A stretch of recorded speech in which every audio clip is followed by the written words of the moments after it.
Assalamualaikum warahmatullahi wabarakatuh.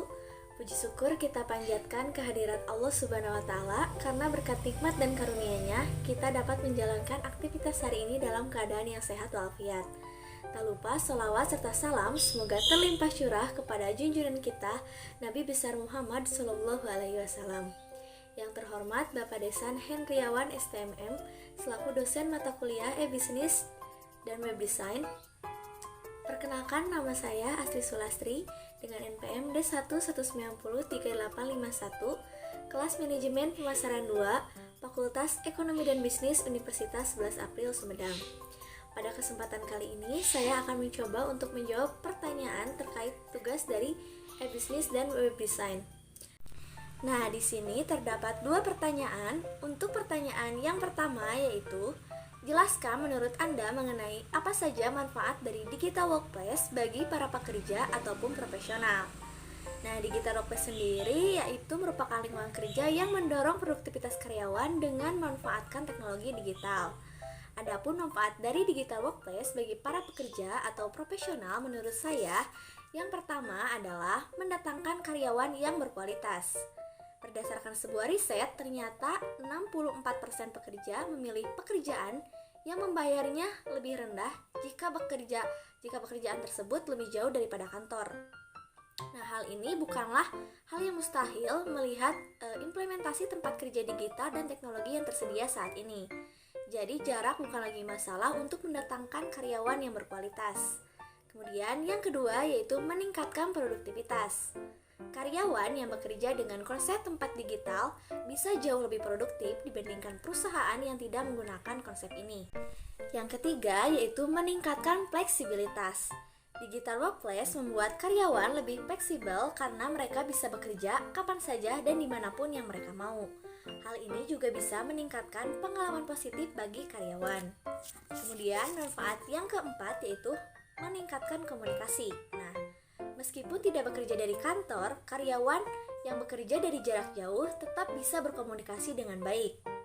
Ini karena tempat kerja digital memaksimalkan penggunaan aplikasi yang bisa melancarkan komunikasi dan juga pembagian tugas. Kemudian manfaat yang kelima yaitu menghemat biaya. Bekerja dari jarak jauh bisa menghemat biaya perusahaan. Kenapa demikian? Ini karena perusahaan tidak perlu membayar biaya sewa kantor. Jadi biaya yang dikeluarkan pun bisa hemat dan bisa digunakan untuk kebutuhan perusahaan lain yang tentunya jauh lebih penting. Yang keenam yaitu meningkatkan retensi. Digital workplace yang memberi fleksibilitas dan juga pengalaman positif pada karyawan akan membuat mereka betah bekerja di perusahaan. Hal ini pun berujung pada peningkatan retensi karyawan. Bahkan dengan tempat digital, peningkatan retensi karyawan bisa mencapai 78%. Hal ini tentunya menguntungkan bagi perusahaan, terutama dalam jangka waktu yang panjang. Kemudian manfaat yang terakhir yaitu kepuasan karyawan. Perusahaan yang mengimplementasikan konsep tempat kerja mencatat bahwa kepuasan karyawan itu hingga 20%, sehingga lingkungan kerja lebih positif dan juga mendukung produktivitas.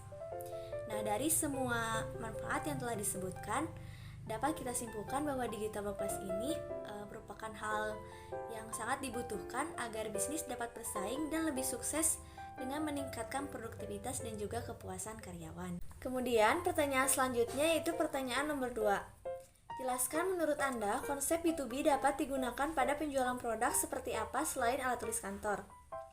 Nah, sebelumnya B2B atau business to business merupakan istilah untuk menyebut transaksi antara satu entitas bisnis dengan entitas bisnis yang lain. Model ini umumnya dilakukan oleh produsen, retailer, distributor, dan juga dropshipper. Intinya tidak ada konsumen yang terlibat dalam model ini. Lalu konsep B2B dapat digunakan pada penjualan produk seperti apa? Selain alat tulis kantor, menurut saya itu bisa juga digunakan pada penjualan yang pertama di bidang otomotif. Nah, bidang otomotif adalah salah satu sektor yang melibatkan banyak transaksi B2B, di mana sebuah produsen yang menjual unit mobil lengkap umumnya tidak memproduksi bagian-bagiannya secara langsung, sehingga di belakang merek mobil tersebut terdapat produsen ban, lampu, kaca, baterai, dan juga lainnya. Kemudian contoh lainnya juga ada pada penjualan bidang teknologi. Nah, di bidang teknologi terutama gadget, juga menjadi sektor yang banyak melibatkan berbagai produsen. Dalam sebuah produk smartphone kecil misalnya, terdapat produsen layar, produsen kamera, baterai, chipset, hingga software yang bertransaksi B2B. Kemudian yang ketiga, yaitu pada penjualan di bidang fashion. Nah, bidang fashion ini menjadi ranah bisnis yang melibatkan transaksi B2B secara unik.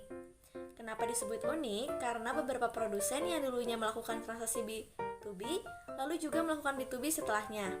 Sehingga beberapa merek besar produsen fashion kini tidak hanya menjual produk jadi, tetapi juga bahan baku untuk diolah lebih lanjut oleh produsen lainnya.